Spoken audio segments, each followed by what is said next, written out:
بسم اللہ الرحمن الرحیم۔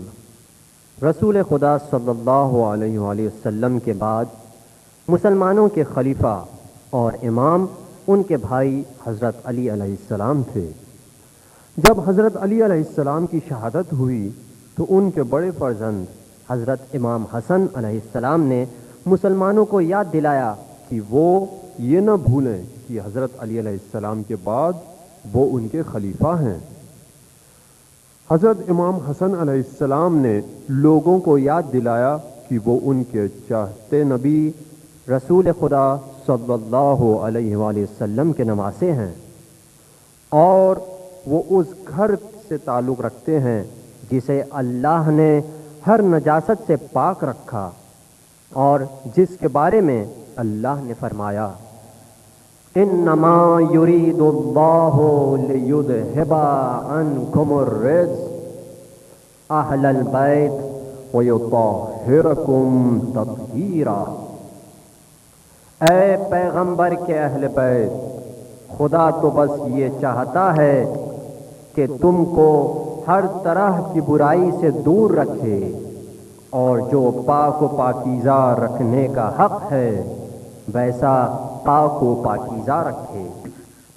اس کے بعد عبداللہ ابن عباس کہنے لگے، اے لوگو، یہ تمہارے نبی کے فرزند ہیں، تو آؤ اور ان کے ہاتھوں بیعت کرو۔ ہم سب سے زیادہ آپ کو چاہتے ہیں۔ ہاں، آپ کے اور کو اس خلافت پر حق نہیں۔ اگر کوئی ہمارا خلیفہ رہے گا تو وہ آپ رہیں گے۔ ہاں آپ ہیں۔ حضرت علی علیہ السلام کے چاہنے والے اور کئی لوگوں نے امام حسن علیہ السلام کے ہاتھوں بیعت کی اور یہ وعدہ کیا کہ وہ امام حسن علیہ السلام کا ہر مشکلات میں ساتھ دیں گے۔ جب معاویہ کو معلوم ہوا کہ نواسے رسول خدا صلی اللہ علیہ وآلہ وسلم کو لوگوں نے اپنا خلیفہ تسلیم کر لیا تو اس نے چپکے سے ایک آدمی کو کوفہ اور ایک دوسرے آدمی کو بصرہ بھیجا۔ ان کا کام یہ تھا کہ وہ حضرت حسن علیہ السلام کی حکومت پر جاسوسی کریں اور پوری اطلاع معاویہ کو لکھیں۔ امام حسن علیہ السلام کو اس بات کا پتہ چلا تو انہوں نے ان دونوں کو قتل کرنے کا حکم دیا۔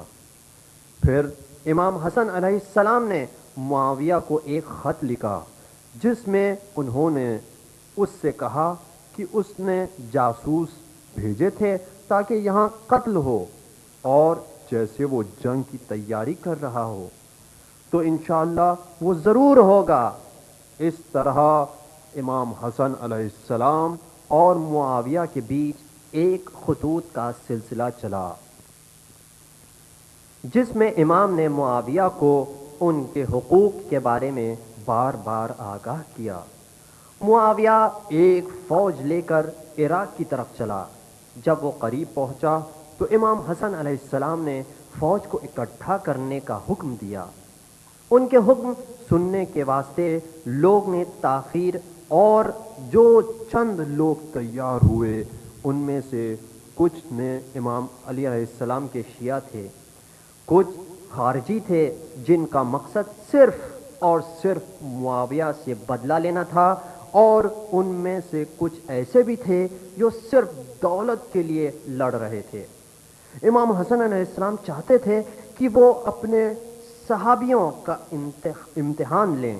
انہوں نے لوگوں کو جمع کیا اور منبر پر بیٹھ کر خطبہ دیا کہ ان کے لیے اتحاد بہتر ہے بنسبت الگ ہونے،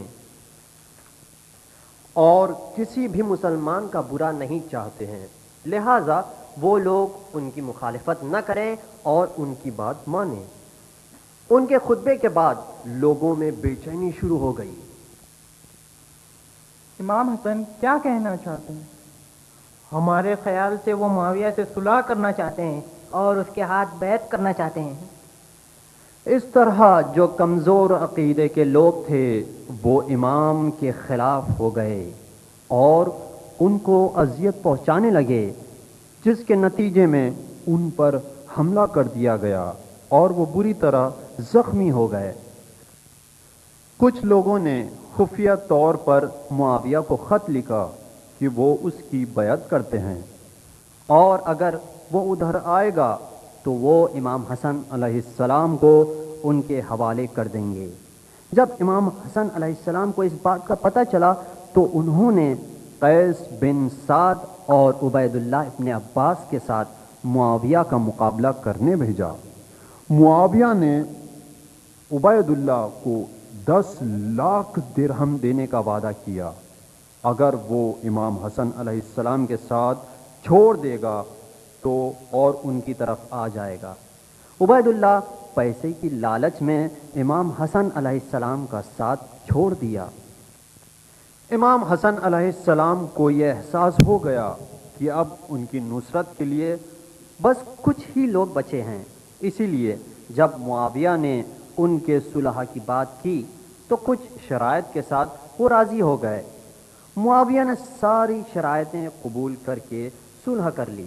پھر معاویہ نے منبر پر جا کر ایک خطبہ دیا۔ اس نے کہا، اے لوگو، میں نے تم سے جنگ اس لیے نہیں کی تھی تاکہ تم نماز پڑھو، روزہ رکھو، حج کرو یا زکوٰۃ دو، یہ تو تم پہلے سے ہی کرتے ہو۔ میں یہ سب صرف حکومت حاصل کرنے کے لیے کیا تھا اور اب میں یہ صلح کو نہیں مانتا ہوں۔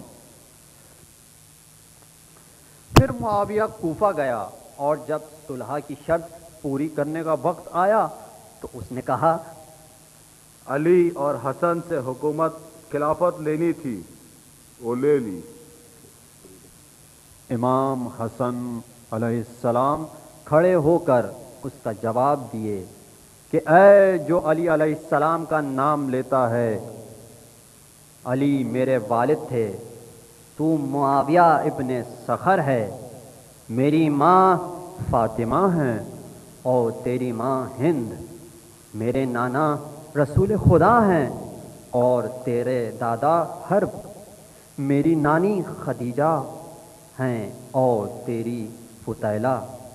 اللہ لعنت کرے اس پر جو ہمارا مرتبہ گرانے کی کوشش کرے اور جو ہمارے خلاف ہیں اور گمراہی میں سب سے زیادہ آگے ہیں۔ ساری مسجد آمین کی آواز سے گونج اٹھی۔ آمین آمین آمین۔ جب صلح کی بات مکمل ہو گئی تو امام حسن علیہ السلام مدینے گئے اور انتظار کرنے لگے کہ اس کی خلافت کے 10 سال پورے ہو جائیں، لیکن معاویہ یہ کوشش کرنے لگا کہ اس کے بعد اس کا شرابی لڑکا یزید خلیفہ بنے، لہٰذا اس نے جعدہ بنت الاشس بن قیس کو امام حسن علیہ السلام کی جو بیوی تھیں اسے امام حسن علیہ السلام کو زہر دینے کے لیے راضی کروا لیا، یہ لالچ دے کر کہ وہ اس کی شادی یزید سے کروا دے گا اور اسے 1 لاکھ درہم انعام بھی دے گا۔ جعدہ نے امام علیہ السلام کو زہر دیا۔ امام علیہ السلام 40 دن تک اس زہر سے تڑپتے رہے۔ آخر میں وہ 28 صفر سن 50 ہجری میں شہید ہو گئے۔ انا للہ و انا الیہ راجعون۔